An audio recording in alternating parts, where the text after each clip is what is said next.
गोस्वामी जी कह रहे हैं, अरे जीव,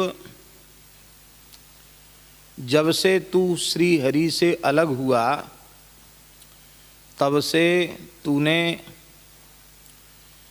देह को ही अपना गेह घर मान लिया। एक अर्थ तो ये है। दूसरा अर्थ है, देह को तो मैं मान लिया और देह से संबद्ध संसार को, घर को, परिवार को, उसको मेरा मान लिया। न तो तू देह है और न देह से संबद्ध संसार तेरा है, लेकिन तुझे भ्रम हो गया और ते ही भ्रम ते दारुण दुख पायो। इसी भ्रम का नतीजा यह हुआ, परिणाम यह हुआ कि तुझे दारुण दुख मिला। असह्य पायो जो दारुण दुसह दुख, ऐसा दुख जिसको सहन करना बड़ा कठिन है, असह्य, उसे भी तुझे सहन करना पड़ा। संसार के कर्मों में तेरी प्रवृत्ति सुख का संकल्प लेकर हुई, पर परिणाम में सभी संसार के कार्य दुखप्रद सिद्ध हुए। पर फिर भी तेरी प्रवृत्ति संसार से हटी नहीं और अधिक तू आकंठ संसार के व्यवहार में, संसार के कार्यों में डूबता चला गया।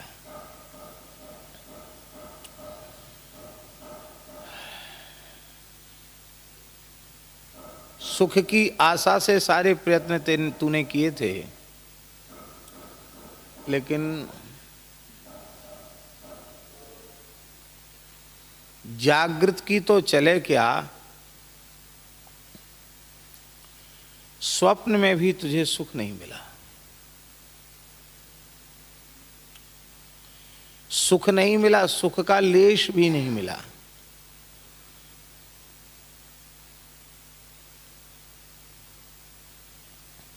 मिला क्या? भवशूल। भवशूल का अर्थ है संसार के दुख, संसार के कष्ट, संसार की पीड़ाएं।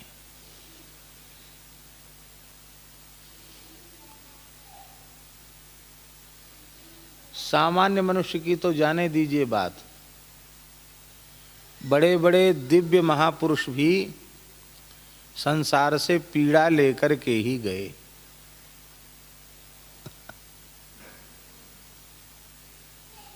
आप कहें तो गिनती कराई जा सकती है, नाम लिए जा सकते हैं, पीड़ा लेकर के गए। इसी को कहते भवशूल।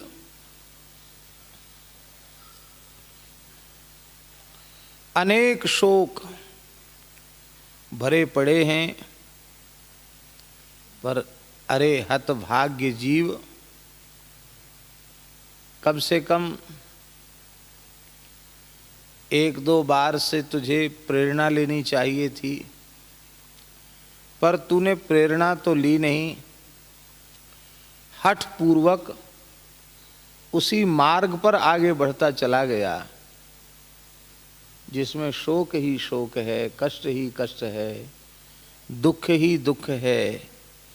ऐसे मार्ग पर चलता चला गया।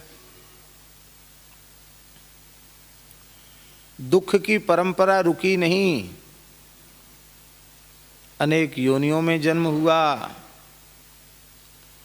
जन्म का कष्ट भोगा, मृत्यु का कष्ट भोगा, बुढ़ापे का भी कष्ट भोगा।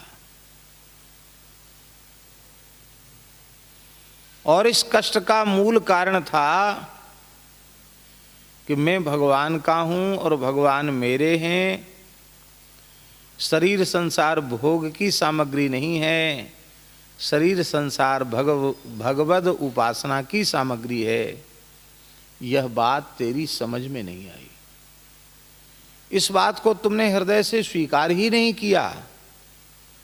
इसी का दुष्परिणाम है कि तुमको भगवान ने परम सुख, परम आह्लाद तुम्हें अपने जीवन में मिल सके, इसलिए भगवान ने अत्यंत कृपा करके तुम्हें मानव जन्म दिया था, इस धरती पर भेजा था।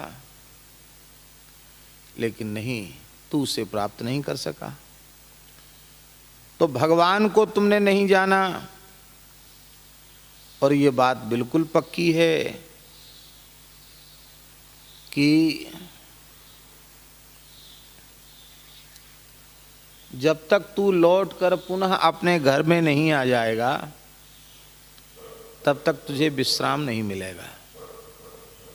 देखो,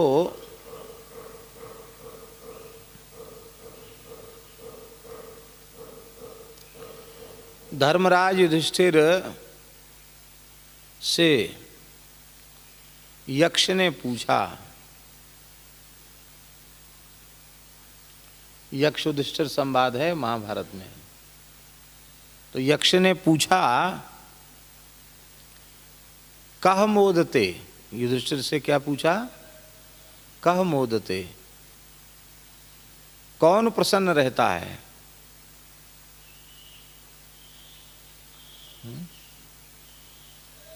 कौन व्यक्ति निरंतर प्रसन्न रह सकता है? तो इसका उत्तर दिया युधिष्ठिर ने, पंचमे हनि षष्ठे वा शाकं पचति स्वे गृहे अनृणी अप्रवासी च सवारिचर मोदते। क्या कहा?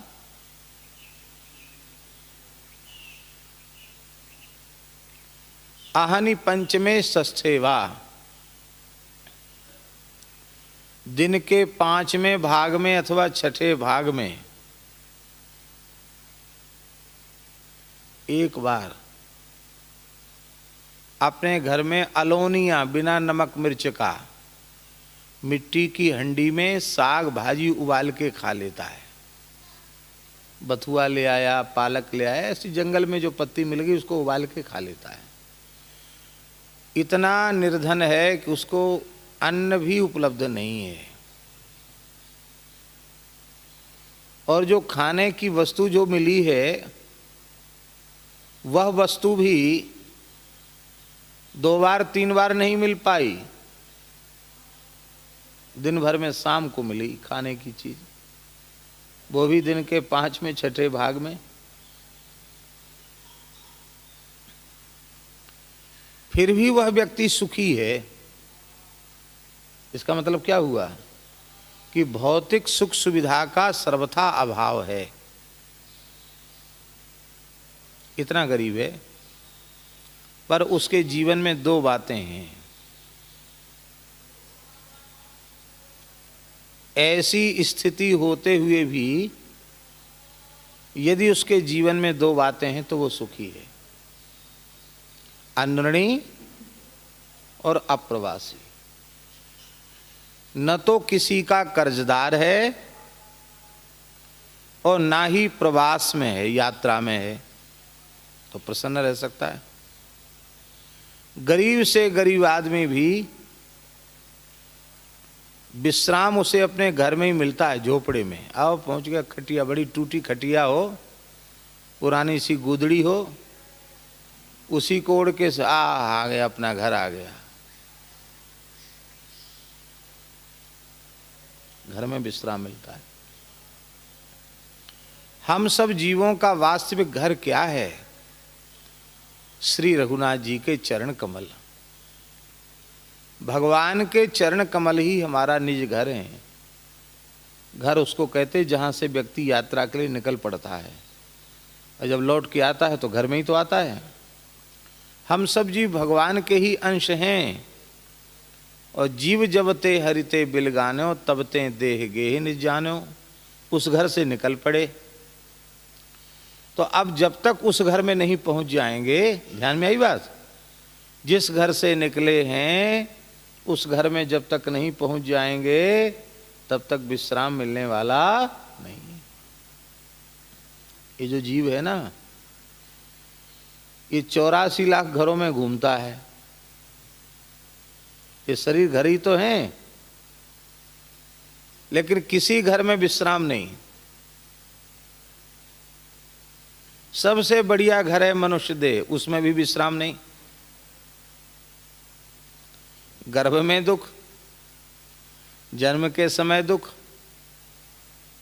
शैशव काल में दुख, कुमार अवस्था में दुख, पौगंड अवस्था में दुख, अध्ययन काल में दुख। हर जब से देखो, जन्म से लेकर मरने तक रो नहीं रोना। किसी शरीर में सुख नहीं मिला इसको। इन सब शरीरों को इसने घर माना अपना, घर बदलता चला गया, सुख नहीं मिला, क्योंकि ये अपने घर हैं ही नहीं। अपना घर तो भगवान श्री हरि के चरण कमल हैं। सुखी मीन जहाँ नीर अगाधा, जिमि हरि शरण न एक उगाधा। भगवान के चरण कमल ही हमारा विश्राम स्थान है। विश्राम स्थान में एकम कवि और वचसाम जीवनम सज्जना नाम।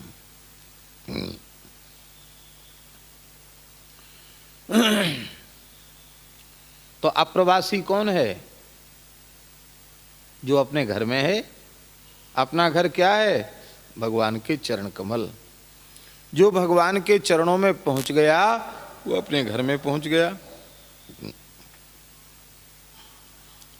और अनऋणी कौन है? जन्म से ही मनुष्य पर 3 प्रकार के ऋण हैं, कर्ज हैं। देव ऋण, ऋषि ऋण और पितृ ऋण। और तीनों प्रकार के ऋणों से मुक्ति का साधन है यज्ञादि करके, देवताओं का पूजन करके, यज्ञ करके, हवन करके, आहुति दे करके हम देवताओं के ऋण से मुक्ति पाते हैं। ऋषियों के द्वारा बनाई हुई धर्म और सदाचार की व्यवस्था का श्रद्धापूर्वक आचरण करने से, पालन करने से हम ऋषि ऋण से उऋण होते हैं। और शास्त्र नियंत्रित ढंग से गृहस्थाश्रम में प्रवेश करके, संतान उत्पन्न करके और पितरों का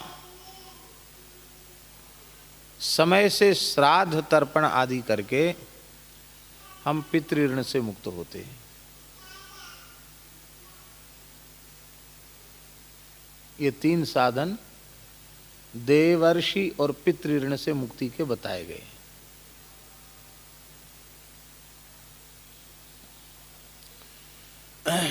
पर ऐसे भी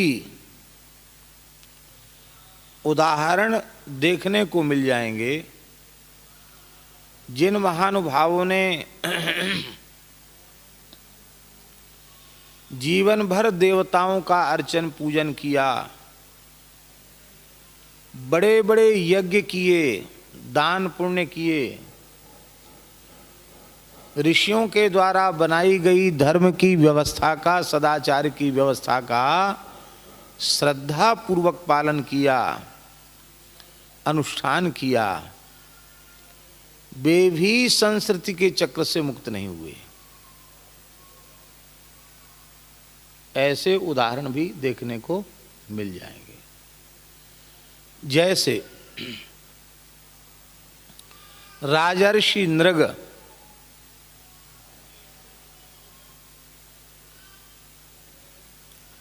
बड़े बड़े यज्ञ किए,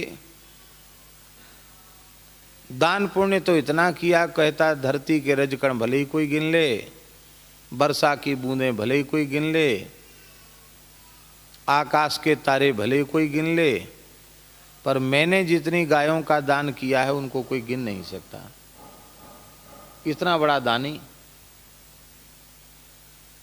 कहाँ मुक्त हुआ? गिरगिट बन गया।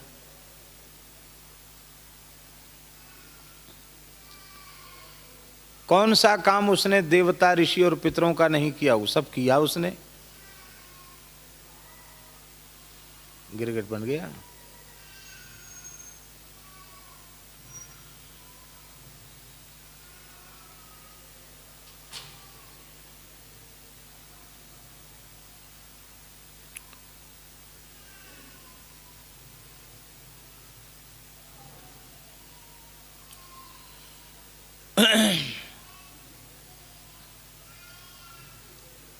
नहुस, नीचे ठंडा है, इस पर बैठ जाओ, यहां आ जाओ सामने।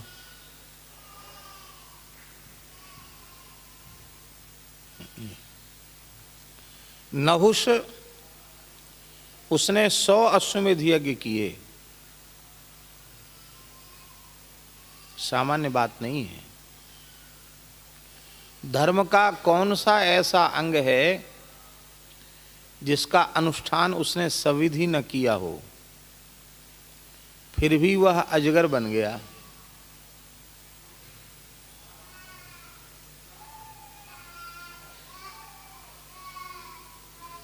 तब आप कहेंगे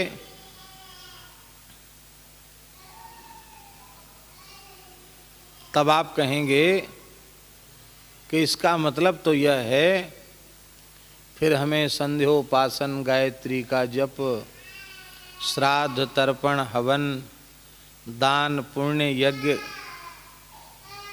ये सब कुछ भी हमें नहीं करना चाहिए। क्यों? इतने बड़े बड़े लोगों को कुछ नहीं हुआ तो हम तो करते ही क्या हैं? हम तो खाना पूर्ति करते हैं, ठीक से कुछ होता नहीं, न धर्म का पालन, न सदाचार का पालन।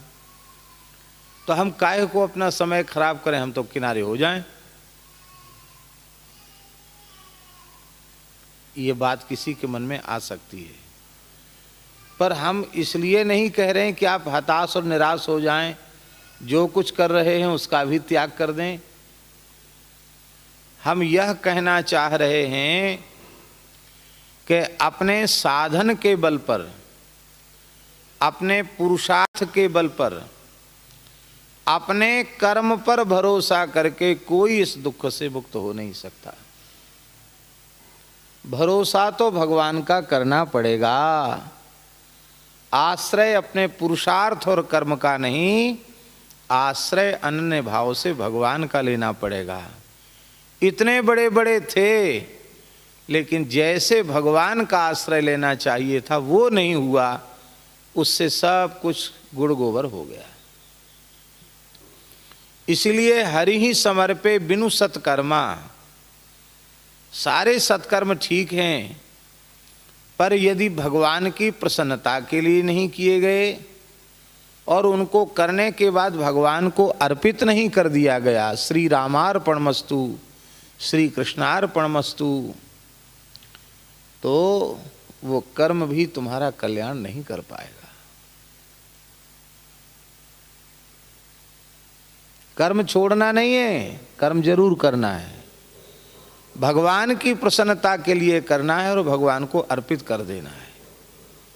कायेन वाचा मनसेन्द्रियैर्वा बुद्ध्यात्मना वानुसृत स्वभावात् करोति यद्यत् सकलं परस्मै नारायणायेति समर्पयेत् तत्।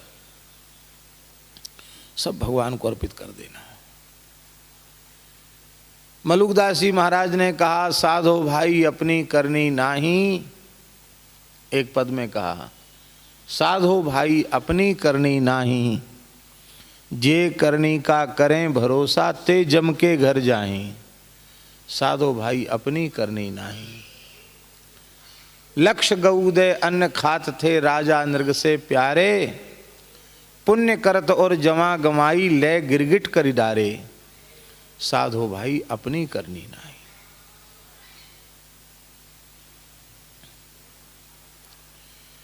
भगवान की प्रसन्नता के लिए जब कर्म किया जाएगा और भगवान को समर्पित कर दिया जाएगा, तो सबसे पहला लाभ तो यह होगा, हम कर्तापने के अहंकार से बच जाएंगे। कर्तापने का जो अभिमान है उससे बच जाएंगे। पहला लाभ तो ये हो गया। दूसरा लाभ ये होगा उस कर्म फल के भोग से हम बच जाएंगे। ध्यान में आई बात महाराज जी। कर्म हमने किया और कर्म का फल भी हमारे पास है, तो फल मिलेगा हमको कि नहीं? और हमने उसे भगवान के चरणों में अर्पित कर दिया। बाबा इस पे बैठो, वहां बैठेंगे। मदन बाबा, बाबा की जगह पे कब्जा कर लिए हो, आगे आओ।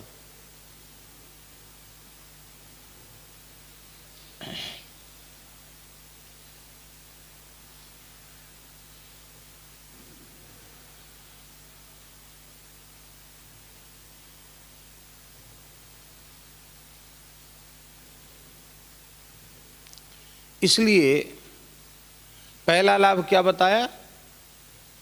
कर्तापने के अहंकार से बच जाएंगे, क्योंकि कर्ता कारयिता भगवान है। फिर कर्म फल से बच जाएंगे।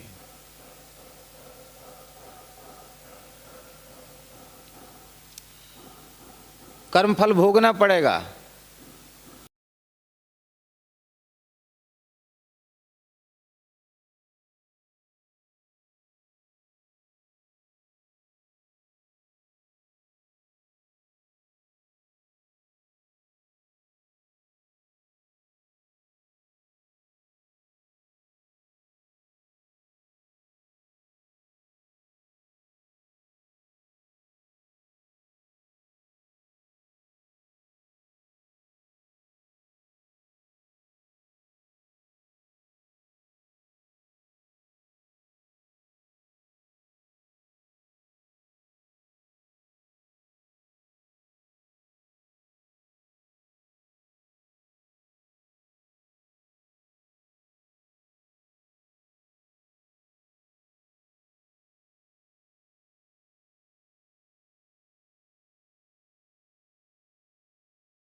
कमाता हो,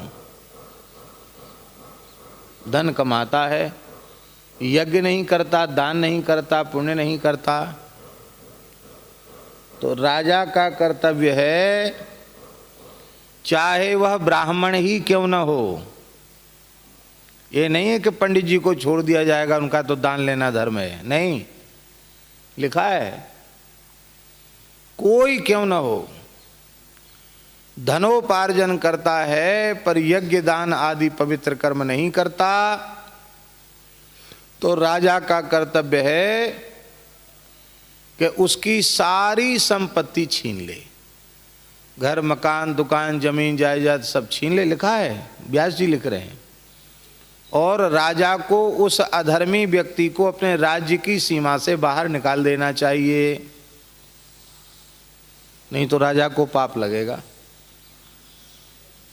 ये तो बहुत अच्छा है, धर्मनिरपेक्षता का जमाना, लोग टैक्स चोरी भी कर लेते हैं।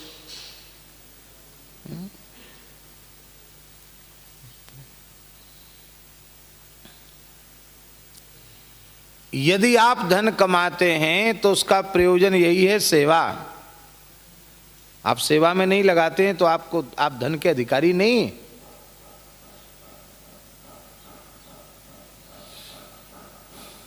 अब अकिंचन भक्त कैसे करेगा भाई? आप कितने पैसा की नौकरी करते हो स्वामी जी? 1 रुपए की भी नौकरी करते हो?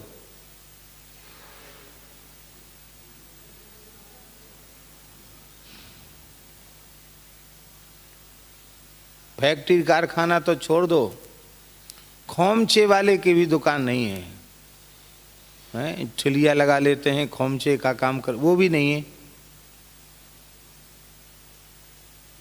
कहां से करोगे, कहां से लाओगे?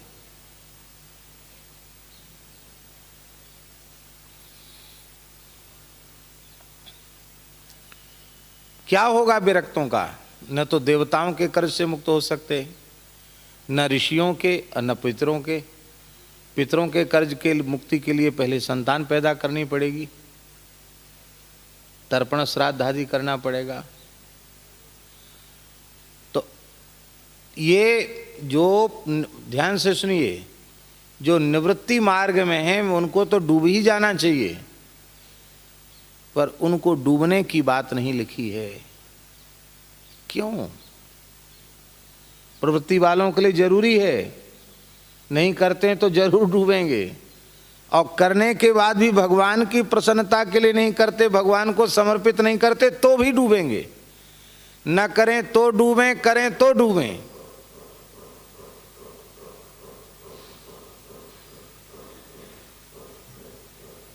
पर भगवान का अकिंचन भक्त, निवृत्ति के पथ पर चलने वाला साधक, वो अनन्य भाव से जब भगवान को भजता है, भगवान की सेवा करता है, तो जैसे वृक्ष की जड़ में जल सींचने से सारा वृक्ष हरा भरा हो जाता है, ऐसे ही समस्त देवी देवता भगवान में ही स्थित हैं।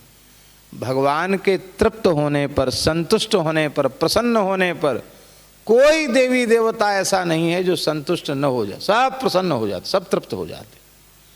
सबके मूल तो भगवान है।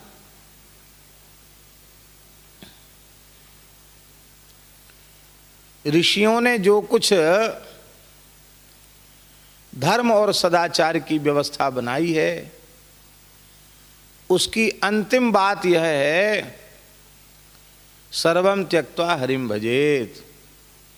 सब काम छोड़ के भजन करो। शतम विहाय भोक्तव्यम, 100 काम छोड़कर भोजन करो। 1000 काम छोड़कर स्नान करो। 1,00,000 काम छोड़कर दान करो। और करोड़ों काम छोड़कर भजन करो।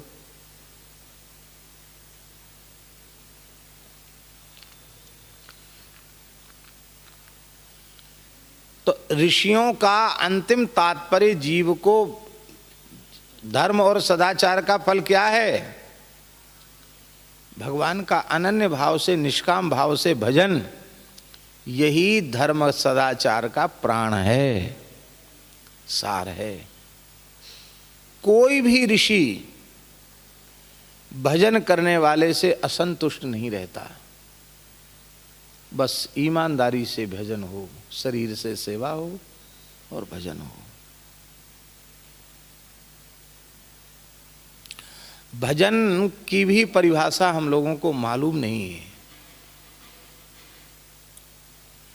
आँख का भजन अलग है, कान का भजन अलग है, नाक का भजन अलग है, जिह्वा का भजन अलग है, हाथ का भजन अलग है, पैर का भजन अलग है, मन का भजन अलग है, बुद्धि का भजन अलग है, चित्त का भजन अलग है, अहं का भजन अलग है। सबका भजन अलग अलग है। हमने मान क्या रखा है? हमने मान रखा है कि केवल जिह्वा से उच्चारण करना ही भजन है। भजन तो है ये, पर भजन की शाखा है ये। आँख का भजन है सभी प्राणियों में भगवान का दर्शन करना, ये तो अंतिम भजन है। सभी प्राणियों में भगवान को देखना, ये अंतिम भजन है। सिद्धावस्था का भजन है आँख का, पर ऐसी अवस्था जब तक नहीं आई है तब तक संत, गौ, ब्राह्मण, अतिथि, इनमें भगवत भाव का दर्शन करना, इनका कभी तिरस्कार हमारे द्वारा न हो जाए, इसकी सावधानी रखना। गुण ही देखना, दोष न देखना। अच्छी चीज देखना, बुरी चीज नहीं देखना, ये आँख का भजन है। भगवान का दर्शन, संतों का दर्शन, ये आँख का भजन है। कान से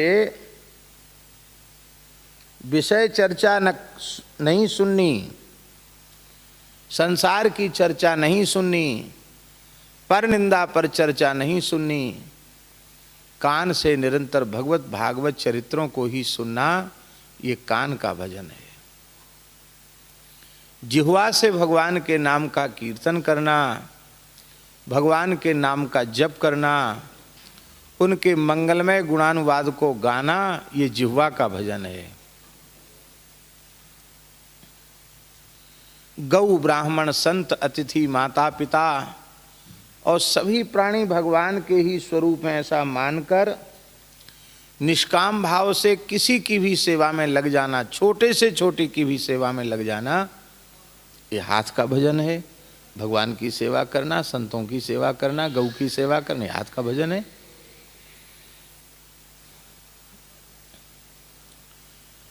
परिक्रमा करने जाना, ये पैर का भजन है। प्रदक्षिणा करना, किसी आर्त दुखी की पुकार सुनकर तत्काल दौड़कर उसकी सहायता कर, ये पैर का भजन है।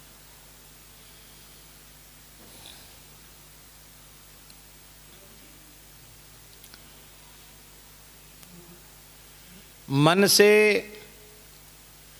असत चिंतन छोड़कर, बुरे संकल्पों का त्याग कर, तन्मे मनः शिव संकल्पमस्तु, मन में पवित्र कल्याणकारी संकल्प ही करना, ये मन का भजन है। बुद्धि को संसार से, विषयों से, भोगों से हटाकर भगवान में लगाकर रखना। जैसे सती नारी पति में ही मति लगाकर रखती है, ऐसे ही सती मति को भगवान में लगा के रखना। इति मति रूपकल्पिता वितृष्णा भगवती सात्वत पुंगवे विभूमनि, स्वसुख मुपगते क्वचित बृहर्तुम प्रकृति मुपेश यद भव प्रवाह। भीष्म जी के समान अपनी बुद्धि को भगवान में लगाना, ये बुद्धि का भजन है। ध्याये चिरम भगवतस् चरणार बिंदम, ये चित्त का भजन है। चरणों का ध्यान करना, ध्यान करना ये चित्त का धर्म है। ध्यान करना चित्त का भजन है। और मैं देह नहीं हूं, मैं आत्मा हूं, भगवान का अंश हूं, मैं केवल भगवान का ही हूं, इस भाव में स्थित हो जाना, ये अहम का भजन है। इस तरह से जब सब तरह से भजन बनने लग जाएगा तो ठाकुर जी दौड़े चले आएंगे। एक तरह से भजन बनता है, बाकी इंद्रियां तो भजन में लगती नहीं, बाकी इंद्रियों को स्वेच्छाचार में लगा के रखते हैं। तो कहां से होगा भाई, काम तो नहीं बनेगा। पूरी तरह सन्मुख होना पड़ेगा। सन्मुख होई जीव मोहि जबहि, जन्म कोटि अघनासहि तबहि। खाली सामने खड़े हो जाना सन्मुख होना नहीं है, अपनी देह इंद्रिय आदि इनके धर्म को भगवान की ओर उन्मुख कर देना, ये है सन्मुख होना। और ऐसा सन्मुख जब जीव हो जाएगा तो करोड़ों जन्मों के पाप नष्ट हो जाएंगे।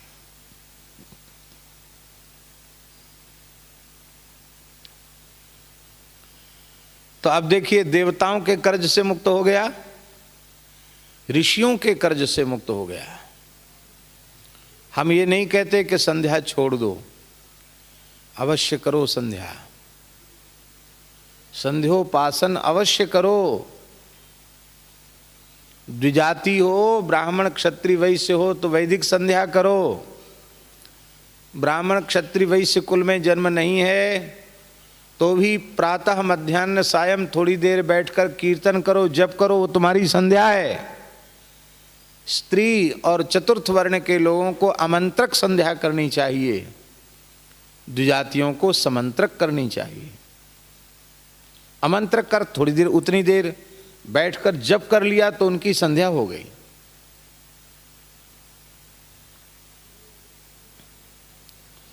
ये भेदभाव नहीं है, ये कृपा है उनके ऊपर कि उनको इतना प्रपंच करना पड़ेगा, नहीं करेंगे तो पाप लगेगा, वो नहीं करेंगे तो पाप नहीं लगेगा, उन थोड़े में ही सब काम हो जाएगा उनका।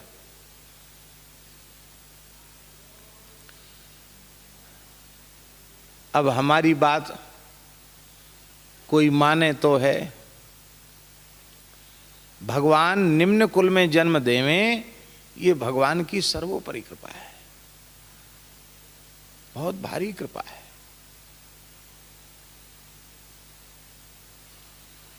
क्योंकि और जो बनाए ना आवश्यक कर्म, उनसे तो छुट्टी मिल गई,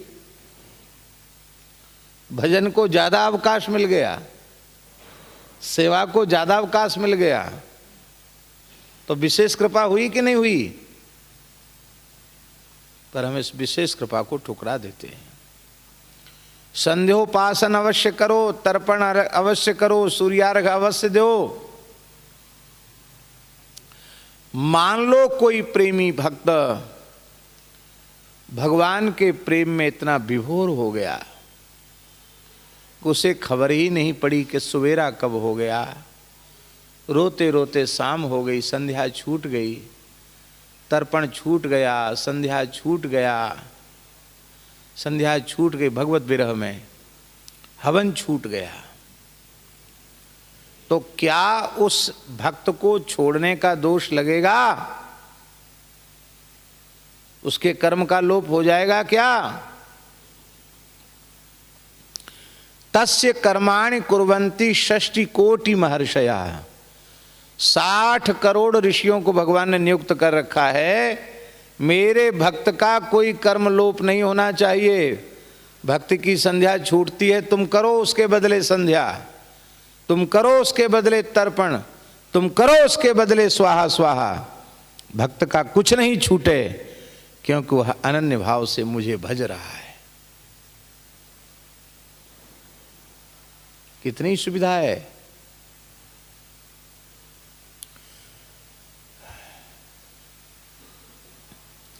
पितरों संतान उत्पन्न करने से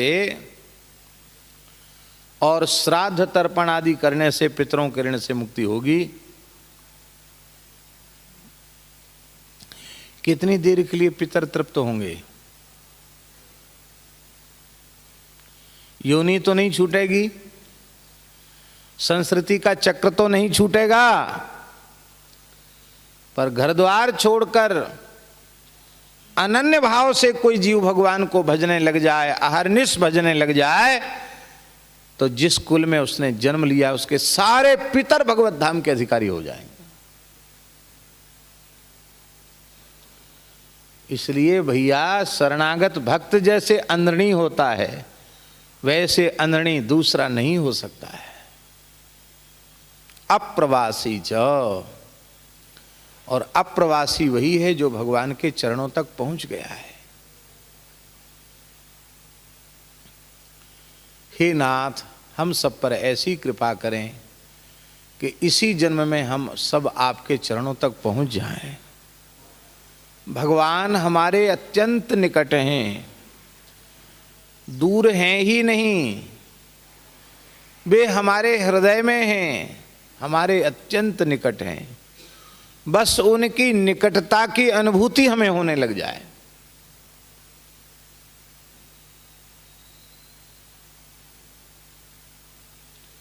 जितने निकट हमारे भगवान हैं उतना निकट दूसरा कोई हो ही नहीं सकता। बस भगवान हमारे निकट हैं। प्रहलाद जी को अनुभव होता है, नानुसंधत्त एतानि गोविंद परिरंभिता। सप्तम स्कंध में लिखा है प्रहलाद चरित्र में। प्रहलाद जी खाते पीते सोते जगते चलते फिरते बोलते सूंघते देखते सब क्रियाएं करते दिखाई पड़ते हैं, लेकिन नानुसंधत्त, वे अनुसंधान शून्य हैं। क्यों? उनको लगता है गोविंद परिरंभिता, गोविंद भगवान ने भुजाओं में भर के हमें हृदय से लगा रखा है। यह है भगवान की निकटता का अनुभव।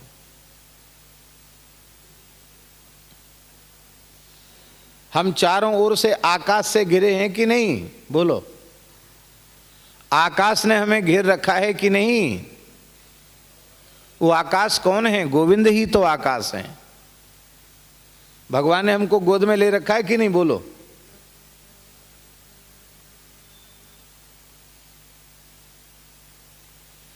हर समय हम भगवान के निकट हैं, भीतर भी भगवान, बाहर भी भगवान, भगवान ही भगवान, भगवान को छोड़ के कुछ है ही नहीं। वासुदेवः सर्वम। बहुनाम जन्मना बनते ज्ञानवान माम प्रपद्यते, वासुदेवः सर्वमिति स महात्मा सुदुर्लभः। वासुदेवः सर्वम। इसी बात को तुलसीदास जी कह रहे हैं, श्री राम बिनु विश्राम मूढ़। अरे मूढ़, श्री राम जी के बिना विश्राम मिलने वाला नहीं है। विचारु लखी पायो कहीं, तू विचार तो कर। श्री राम जी के बिना तुझे विश्राम मिला? तुझे विश्राम नहीं मिला।